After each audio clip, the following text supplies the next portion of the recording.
नमस्कार, सुप्रभात. हं. राम प्रहरी. हो, करा आता सर. जे वाचन केलं जाणार आहे ते प्रार्थनेच्या कृष्णविवर मधील आहे. आता ते पुस्तक काहीसं जटिल आहे, तरी सुद्धा त्यातील काही बऱ्यापैकी वाचून समजण्यायोग्य लिखाण आहे. त्याचं वाचन करीत आहे. ते लिखाण सुद्धा राम प्रहरी झालं आहे. त्यामुळे राम प्रहर म्हणजे राम प्रहर. त्यात काल आज उद्या असं कृत्रिम द्वैत असतच नाही. त्यामुळे तशाही अर्थी हे राम प्रहरीचे चिंतन आहे. तर आजच्या राम प्रहरीमध्ये किंवा आजच्या राम प्रहरात अस्तित्वाचा अर्थ प्रार्थनेतच उलगडतो. अस्तित्वाचा अर्थ प्रार्थनेतच उलगडतो असं एक स्फुट आणि अजून एक दुसरं स्फुट याचं वाचन होणार आहे.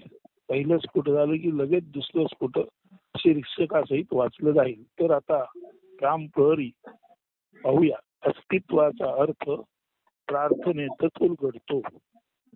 अतिशय शांत दक्षतेने ज्याच्याकडे पाहिले जाते त्याचे असणे पण उलगडते. असणे पण उलगडणे म्हणजे अस्तित्वाचा अर्थ उलगडणे किंवा समजणे, ध्यानात येणे असा घ्यावा. To unfold the meaning of being म्हणजे अस्तित्वाचा अर्थ उलगडण्यासाठी प्रथम असणे पण नीट जाणवावे लागते. असणे पण जाणवणे वाटते तेवढे सोपे नसते. तू कोण असे विचारल्यावर पटकन उत्तर दिले जाते, मी नारायण पाटणकर. मात्र हे प्रश्नाचे उत्तर असले तरी विचारलेल्या नेमक्या प्रश्नाचे नेमके उत्तर असेलच याची खात्री नाही. एक सर्वसाधारण कोण कुठला अशी चौकशी असेल तर हे उत्तर बरोबर ठरेल. मात्र तू कोण या प्रश्नात अधिक खोल गंभीर चौकशी असेल तर हे उत्तर म्हणजे नारायण पाटणकर असे चुकूही शकेल. समजा या प्रश्नात नाव गाव व्यक्तिमत्व खानदान परिचय यापेक्षाही पुढील काही चौकशी प्रश्न करणाऱ्याला अभिप्रेत असेल तर व्यक्तिनाम आणि आडनाव हा परिचय पुरेसा ठरत नाही. म्हणजेच उत्तर पुरेसे योग्य नसते किंवा वेगळ्या शब्दात अपुरे असल्याने असमाधानकारक किंवा अयोग्य असते. जर प्रश्न विचारणारा चिंतनशील, अंतर्मुख, धीर, गंभीर आणि फार फार खोल अंतर्दृष्टीचा असेल तर त्याचा प्रश्नही त्याच्या असण्यानुसार असणार. हे ध्यानात न घेता केवळ उत्तर म्हणून दिलेले किंवा उच्चारलेले नाव आडनाव पुरेसे न ठरण्याची शक्यता राहते. जेथे उत्तर देणाऱ्याची नेमकी काय चूक होते ते तपासले पाहिजे. पाहताना शांततेने म्हणजे स्थिर मनाने किंवा खरे तर मनाचे केंद्र विसरून मी नारायण पाटणकर असे केंद्र लक्षात न घेता पाहिले गेले पाहिजे. मनाचे केंद्र विसरणे म्हणजे काय ते पहा. मनाला 4 खण किंवा 4 कप्पे असतात असे आपण अनेकानेक निरूपणात यापूर्वीही पाहिले आहे. एकत्र म्हणून त्याला अंतःकरण, अंत म्हणजे खोलवरचे आणि करण म्हणजे इंद्रिय असे म्हणतात. परंतु त्याचे वेगवेगळे 4 भाग मन, बुद्धी, चित्त, अहंकार असे असतात. त्यातील मन भागात मी, माझे, माझ्यासाठी या संदर्भात सर्व जगाचे संदर्भ साठवले जातात. म्हणजे असे पहा की अंतःकरण किंवा सर्वात आतील इंद्रिय किंवा साधन हे वर्तुळाकार मानले तर त्याचा मध्यबिंदू मी असे जप करणारा आणि तेथूनच उर्वरित साऱ्या जगाकडे परिघाकडे आपले प्रक्षेप त्रिज्या किंवा किरण म्हणून पाठवणारा असतो. सर्व विचार, स्मृती, कल्पना, नातेसंबंध या मनाचेच असतात, जे मनाकडून जगाकडे धावत असतात. हे सर्व तपासून होय हेच बरोबर किंवा नाही हे चूक आहे अशी एक क्षमता जी निर्णय घेते, जी अंतःकरणात खोलवर दडून राहिलेली असते तिला बुद्धी म्हणतात. केंद्र मी आणि त्या केंद्राची निर्णय क्षमता बुद्धी.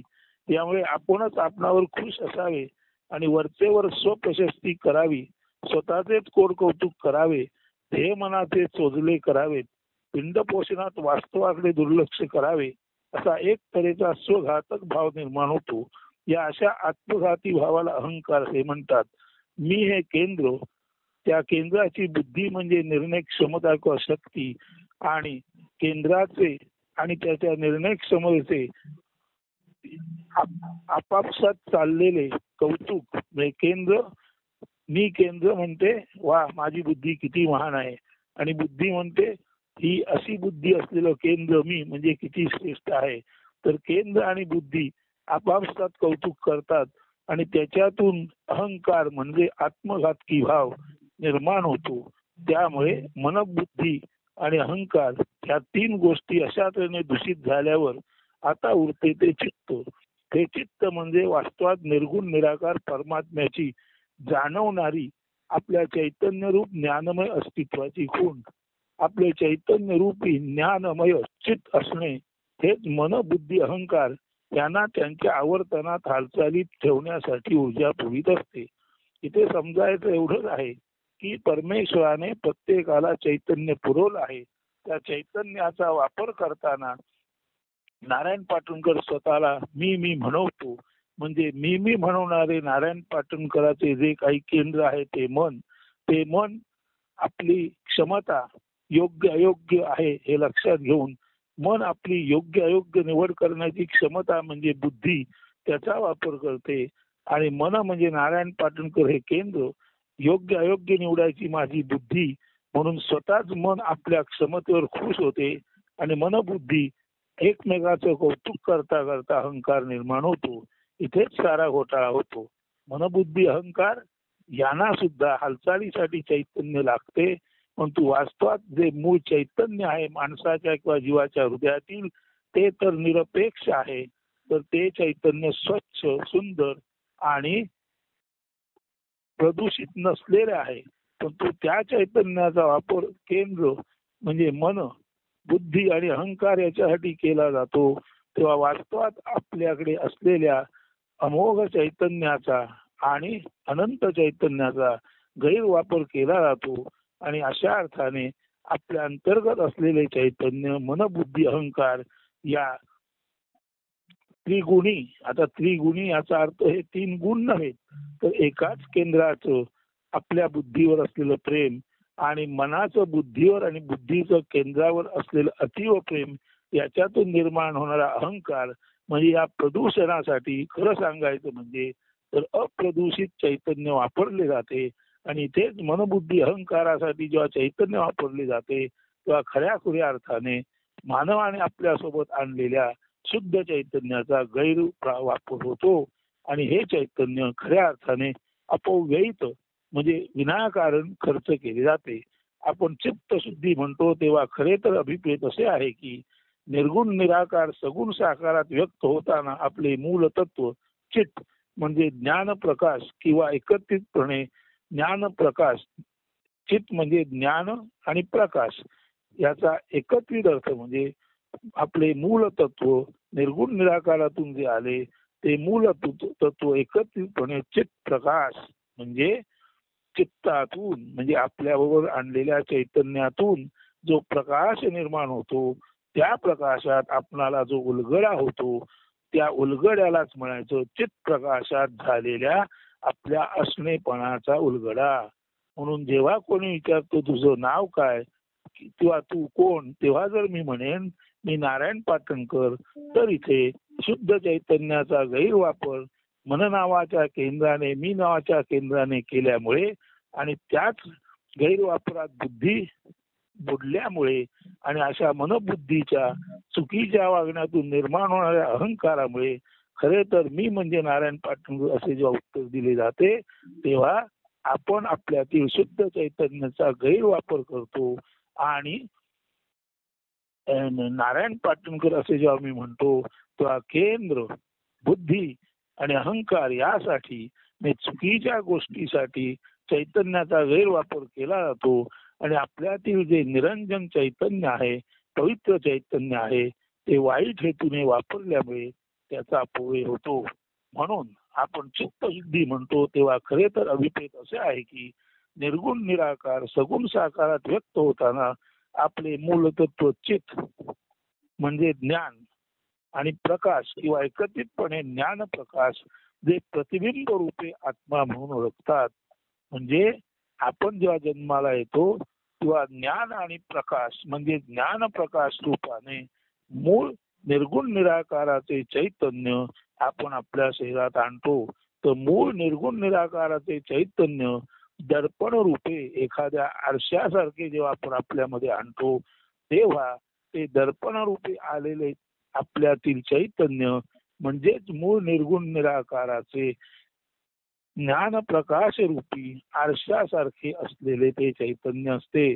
म्हणून आत्मा सुद्धा जो आहे तो वास्तवामध्ये शरीरांतर्गत आत्मा म्हणजे परमतत्वाची आपल्यामध्ये आणलेली प्रतिबिंबात्मक खूण आहे.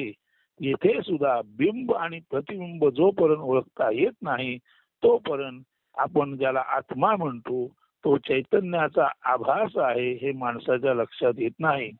म्हणून पुन्हा एकदा ऐका, आपण चित्तशुद्धी म्हणतो तेव्हा खरे तर अभिप्रेत असे आहे की निर्गुण निराकार सगुण साकारात व्यक्त होताना आपले मूळ तत्व म्हणजे चित्त म्हणजे ज्ञान किंवा प्रकाश किंवा एकत्रितपणे ज्ञान प्रकाश जे प्रतिबिंब रूपाने आत्मा म्हणून ओळखतात असं ज्ञान प्रकाश रूपी आत्मतत्व प्रतिबिंब रूपाने जेव्हा जीव बरोबर आणतो तेव्हा आत्मा म्हणजे जीव जन्माला येताना आपल्या बरोबर आणलेली आत्मज्ञानाची शिदोरी किंवा पाथेय किंवा प्रवासात मध्ये मध्ये लागणार आपणाला जे आवश्यक अन्न आहे असं प्रसाद रूपी अन्न म्हणजेच आत्मतत्व जे जीवाला बरोबर येताना निर्गुण निराकार तत्व सगुण साकारात येताना जीवाबरोबर जे पाथेय शिदोरी म्हणून पाठवते ते पाथेय किंवा शिदोरी म्हणजे आत्मा होय.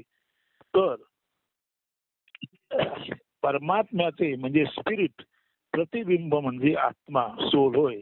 म्हणून परमात्म्याचे म्हणजे निर्गुण निराकार तत्वाचे म्हणजे स्पिरिटचे प्रतिबिंब म्हणजे आत्मा किंवा सोल होय. निर्गुण निराकाराचे सगुण साकार हे खरे तर प्रतिबिंब आहे आणि निर्गुण निराकाराचे सगुण साकार हे प्रतिबिंब आहे हे आपणाला जे जाणवते ते आतमध्ये असलेल्या आत्मारूपी परमात्म्याच्या प्रतिबिंबातच पाहण्यासारखे असते.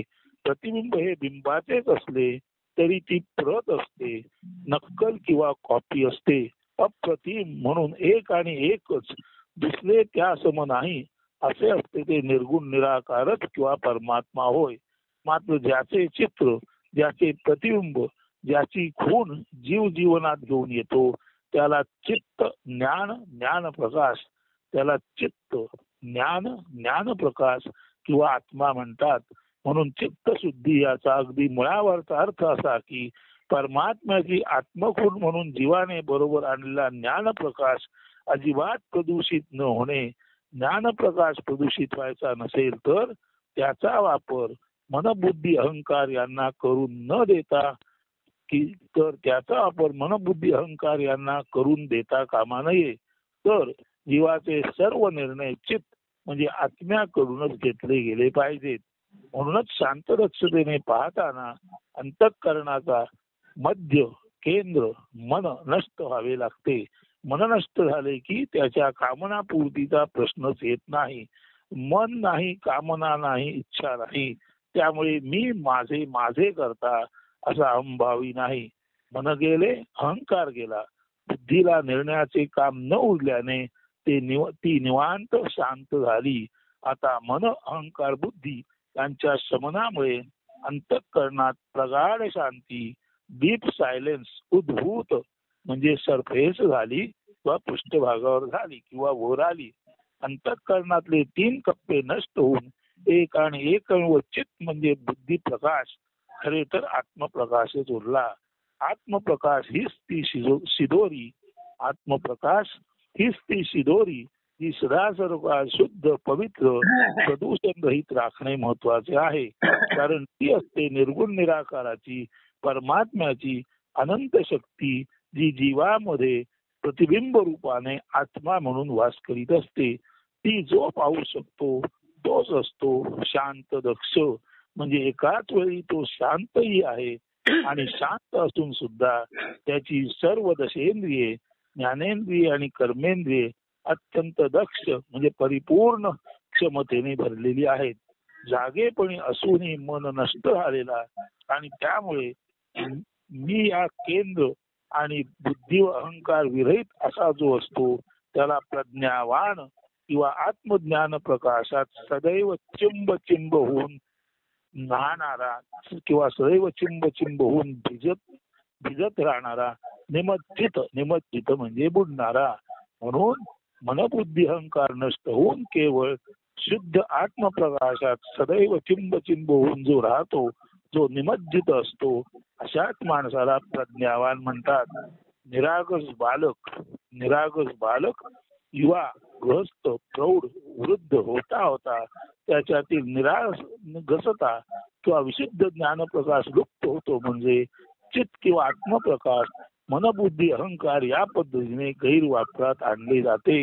हे ते अडल्टरेशन ऑफ द सोल आहे.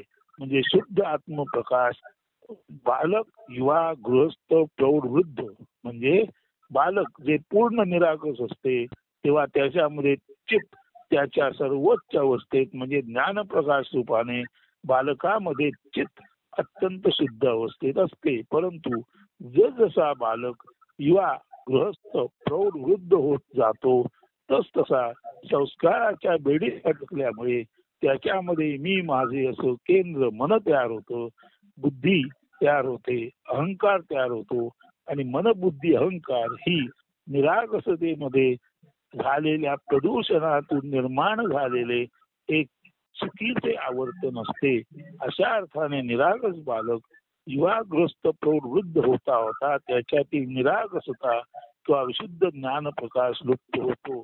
म्हणजे चित्त किंवा आत्मप्रकाश मनबुद्धी अहंकार या पद्धतीने गैरवापरात आणले जाते. हे ते अडल्टरेशन ऑफ द सोल, आत्मप्रदूषण किंवा आत्मग्लानी. हे सारे नीट पाहणे म्हणजेच जागेपणी मन स्वाभाविकपणे बुद्धी व अहंकारी विरहित होणे. हे सारे नीट पाहता येणे म्हणजे जागेपणी मन आणि बुद्धी व अहंकार विरहित असणे असते. यासाठी शांती आवश्यक आहे. म्हणजे विशुद्ध चैतन्य प्रकाश किंवा unadulterated light of the soul आवश्यक आहे. असे मनविरहित अचूकतेने पाहणे, कोणताही तपशील न वगळता पाहणे, आत्मप्रकाशात पाहणे म्हणजे शांत दक्ष पाहणे. when mind is quiet but active, मन जेव्हा शांत असते परंतु दक्ष असते, then seer is the soul who sees. then seer is the soul who sees in the self light. जेव्हा मन शांत दक्ष असते तेव्हा पाहणारा म्हणजे दिसते काही नसून, तेव्हा जेव्हा when mind is quiet but active, then seer is the soul who sees in the self light. जेव्हा मन शांत दक्ष असते तेव्हा पाहणारा दिसे काही नसून दस्तूर खुद्द आत्माच असतो आणि आत्मा आत्मप्रकाशात आत्मालाच पाहतो. असे ते सारे प्रार्थनेत घडत असते. असे पाहणे, ऐकणे, स्पर्श करणे, चव घेणे, गंध घेणे जेव्हा केवळ शुद्ध चैतन्यच प्युअर सोल करीत असते तेव्हा व्यक्त असूनही व्यक्तित्व मावळलेले असते. जेव्हा व्यक्तित्व मावळते तेव्हा दॅट किंवा तत् सर्वत्र असते सत. आणि हे दॅट जेव्हा सर्वत्र असते तेव्हा ते सत म्हणून, आत्मा म्हणून, प्रकाशमान म्हणून, चित्त चैतन्य म्हणून असते. आणि सोल म्हणून जो सर्वत्र आहे, चित्त म्हणून जो प्रकाशमान आहे, तो अर्थातच आनंद लहरी निर्माण करणारा आनंद म्हणूनही असतो. म्हणून जेव्हा प्युअर सोल किंवा जेव्हा शांत दक्षतेत असलेला द्रष्टा स्वतः आत्मा असून आत्मप्रकाशात आपल्याला निहाळत असतो तेव्हा तो आत्माच सतत असणारा सत, प्रकाशमान असणारा म्हणून चित्त आणि सत आणि प्रकाशमान असण्यातून निर्माण होणाऱ्या आनंद लहरी पाठवणारा म्हणून आनंद, अशा अर्थी सच्चिदानंद स्वरूप असा तो आत्मा असतो. हेच ते शिवत्व किंवा महान पवित्रता, निष्कलंक विशुद्धता, जीवाला शिवाची ओळख, परिचय होणे हेच मानव्य किंवा हाच तो परम साक्षात्कार. हे असे असणेपणाचे उलगडणे हेच सर्व प्रश्नांचे असते. एकमेव उत्तर जे प्रार्थनेतच मिळू शकते. आता दुसरं चिंतन आहे, निमज्जित प्रार्थनेत भगवंत भेटतो. निमज्जित प्रार्थनेत भगवंत भेटतो म्हणजे प्रार्थनेत जेव्हा प्रार्थना करणारा पूर्णपणे सचैल बुडलेला असतो तेव्हाच त्याला भगवंत भेटतो. अस्तित्वाचा अर्थ प्रार्थनेत उलगडतो. मात्र त्यासाठी निश्चितपणे अंतःकरण, मनबुद्धी, चित्त, अहंकार असे चौपदरी न राहता एकपदरी असणे अत्यावश्यक ठरते. ते चित्त किंवा ज्ञान याच्या शक्तीने, बुद्धी सामर्थ्याने, बुद्धी वैभवाने संपृक्त व्हावे लागते. सुमंडित, सुशोभित व्हावे लागते. केवळ चित्त कळा हाच संपूर्ण अंतःकरणाचा गाभा, ठेवा, साठा, निधान असे असावे लागते. प्रार्थनेत थांबणे म्हणजे ध्यान. ध्यानात मन, बुद्धी व अहंकार नष्ट होणे म्हणजे नमन. नीट ऐका, प्रार्थनेत थांबणे म्हणजे ध्यान. अशा ध्यानात मन, बुद्धी व अहंकार नष्ट होतो, तेव्हा ध्यानातून नमन उदयास येते. मनरहित स्थिती निर्माण होते. नमनामुळे चौपदरी अंतःकरण एकपदरी होणे म्हणजेच अंतःकरण शुद्ध होऊन विशुद्ध चित्कळा सर्वत्र व्यापून तिने स्थूल सूक्ष्म देहाचा ताबा घेणे. या अशा चित्कळा प्रसादाला ज्ञान प्रकाश, प्रज्ञा जागृती किंवा अवेकनिंग ऑफ इंटेलिजन्स असे म्हणतात. तिच्या जागरणाने तमोनिवृत्ती किंवा ज्ञाननाश होतो. अज्ञाननाश हाच असतो ज्ञान प्रसव किंवा ज्ञानाचा उदय. लय हाच असतो उदय. असतचा लय आणि सतचा कायमस्वरूपी उदय हीच सतत असण्याची अवस्था किंवा स्थिती सद्घन असे याला म्हणतात. मात्र सद्घन तेच असते जे ज्ञानाने भरलेले म्हणजे चितघन असते. वर आपण याचे सांगोपांग विवरण पूर्वी केलेच आहे. सद्घन म्हणजे चितघन येथपर्यंत आपण आलो. सुजन हो, ध्यानात राहा. सततची जागृत प्रज्ञा म्हणजे सत किंवा सत्य, तेच चित म्हणजे ज्ञान किंवा ज्ञानप्रकाश आणि सर्वत्र सदा सर्वदा ज्ञानप्रकाश फाकलेला असणे. ज्ञानशक्तीने आसमंत व सर्व वैश्विक व्यवहार सुरळीत चालू असणे. यातून प्रचितीस येतो तोच तर आनंद नव्हे का? तर हा असा सच्चित आनंद व्यवहार या विश्वामध्ये भरून वाहत आहे. याचा प्रत्यय, याची देही, याची डोळा घेता येणे प्रत्येकाला शक्य आहे नव्हे.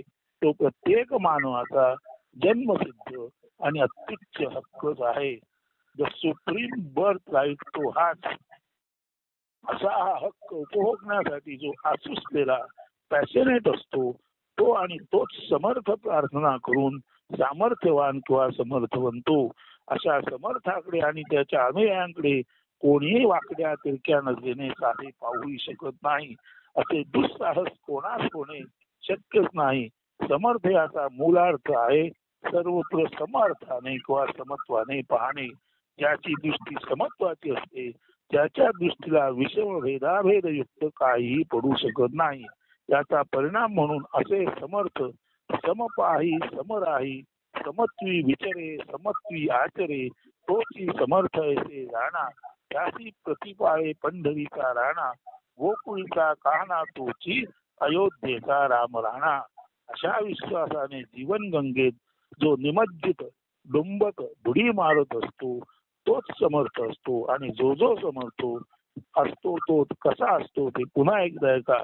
समपाही, समराही, समत्वी विचरे, समपाही, समराही, समत्वी विचरे, समत्व आचरे, तोची समर्थ ऐसे जाणा. त्याची प्रतिपाळे पंढरीचा राणा, गोकुळीचा कान्हा तोची, अयोध्येचा राम राणा. या विश्वासाने आत्मानंदामध्ये निमज्जित असलेला केवळ आणि केवळ सच्चिदानंद स्वरूपी शिवच असतो. त्याचे मनबुद्धी अहंकार नष्ट झालेले आणि केवळ सर्वत्र चित्त व्यापून असणारे आत्म्याचे अत्यंत प्रकर्षित रूप म्हणजेच सच्चिदानंद स्वरूप म्हणजेच समदृष्टी समर्थता प्रदान करते. त्याकरता अंतःकरणातून मनबुद्धी अहंकार यांचा पूर्ण बिमोड व्हावा लागतो. असा बिमोड झाला त्याची खात्री किंवा प्रचिती तेव्हा संभवते जेव्हा सर्वत्र समत्व निदर्शनास येते. सर्वत्र समभाव प्रचिती म्हणजेच अंतःकरण केवळ चितघन म्हणजे बुद्धी प्रकाशाने उजळून निघणे. या चितघनतेला सततच्या असणेपणामुळे सद्घन आणि या दोन्हींना मिळून सच्चित सत्य प्रकाश भावात आनंद लहरी अनुभवास येतात. म्हणून आनंदपूर्ण अशा अर्थी आनंद घन असे म्हणतात. घन म्हणजे भरलेले, तर हे सत्याने भरलेले, चैतन्याने भरलेले, आणि आनंदाने भरलेले आपले सच्चिदानंद स्वरूप म्हणजेच आपण आपल्या जागी कंप्लीट पूर्ण असणे. प्रार्थनेमध्ये ध्यान, प्रार्थनेमध्ये ध्यान, ध्यानात नमन, नमनात अंतःकरण शुद्धी, अंतःकरण शुद्धीत प्रज्ञा जागृती, प्रज्ञा जागृतीत तमोनाश किंवा ज्ञाननाश, आणि या तमोनाशात असत नाश झाल्या कारणे सद्घन चिद्घन आनंद घन अशा शिवतेजाचे दर्शन होते. हे दर्शन म्हणजेच बोध असतो. हा बोध ज्याला झाला त्याला तो विश्वास, धैर्य, वीर, वैर्य, हा बोध ज्याला झाला त्याला हा बोध, विश्वास, धैर्य, वीर्य यांची प्राप्ती करून देतो आणि त्याला नरवीर बनवतो. उत्तिष्ठत जागृत प्राप्त वरांनी बोधत, ऊड जाळा हो आणि आपले सुमंगल कल्याण हित ज्यात आहे ते प्राप्त करून घे. असा असतो हा अनंत चैतन्याचा अनंत आशीर्वाद. अनंत चैतन्याची सगुण साकारातील चैतन्य खूण म्हणजेच अंतःकरणातील चित्त जे अत्यंत निरागसतेने जपले गेले तर बालकातून पक्व मानव म्हणजे मॅच्युअर्ड ह्युमन बीइंग निर्माण होतील, जे या विश्वाचे आशास्थान आहे. चित्त न जपता आपण मनबुद्धी अहंकाराच्या गर्तेत किंवा दरीत कोसळतो. त्यामुळे बालकाचे प्रदूषण, अडल्टरेशन होत आहे. आपणाला केवळ वय वाढलेली माणसे, अडल्ट्स किंवा ओल्ड बीइंग्स उपयोगाची नाहीत. आवश्यक आहेत ती परिपक्व माणसे. परिपक्वता 16 वर्षे आली तरी हरकत नाही. मात्र संस्कार चाकोरी या नावाखाली आपण जे प्राप्त करून घेतो त्याला परिपक्वता म्हणजे मॅच्युरिटी न म्हणता व्यभिचार म्हणजे अडल्टरी म्हणतात. Save a child from adultery and let it flower into maturity म्हणजे बालकाला चाकोरीबद्ध व्यभिचारापासून संरक्षण द्या आणि त्याला परिपक्वतेत उमलू द्या. हा आहे आध्यात्मिक संदेश. तो प्रार्थनेत मिळतो. हाच तो ज्ञान प्रबोध. निर्गुण निराकाराची अनंत चैतन्य क्रीडा सच्चिदानंद रूपाने चालू असते. हा जीवाला आपल्या शिवत्वाचा पवित्र विशुद्ध चैतन्याचा झालेला बोध असतो. त्यासाठी अंतःकरण केवळ चित्तकलेने प्रकाशित व्हावे लागते. त्यामध्ये काही प्रदूषण, भेसळ, व्यभिचार असता कामा नये. असे झाले तरच समदृष्टी येते. ज्ञान ही दृष्टी आहे. जीवनाकडे पाहण्याची ती खास विद्या आहे. तिलाच आत्मविद्या म्हणतात, जी समर्थ बनवते, ज्यामुळे सर्व वक्रता गळून पडते व समत्व गंगोहासारखे अव्याहत वाहते राहते. असे जेथ जे राहे तेथ जे भगवंत पाहे. म्हणजे सर्व तऱ्हेची वक्रता जाऊन समर्थपणे गंगोहासारखे जिथे जीवन वाहत असते असं जीवन जेथे राहे तेथे भगवंत पाहे. असे जेथ जे राहे तेथ ते भगवंत पाहे. हे सारे प्रार्थनेतच संभवते. म्हणूनच जैसी गंगा वाहे तैसे जाते मन, पाहावा भगवान साक्षात रूपे असे आपले संत तुकोबा म्हणतात. तेच खरे आणि खरे परमसत्य आहे. अस्तु. धन्यवाद. त्या परमसत्याचा आपणा सर्वांना अत्यंत अंतःकरणातून शुभेच्छापूर्वक आशीर्वाद देताना म्हणतो, जरूर जरूर त्याचा लाभ सर्वांना व्हावा. शुभ दिवस. अस्तु.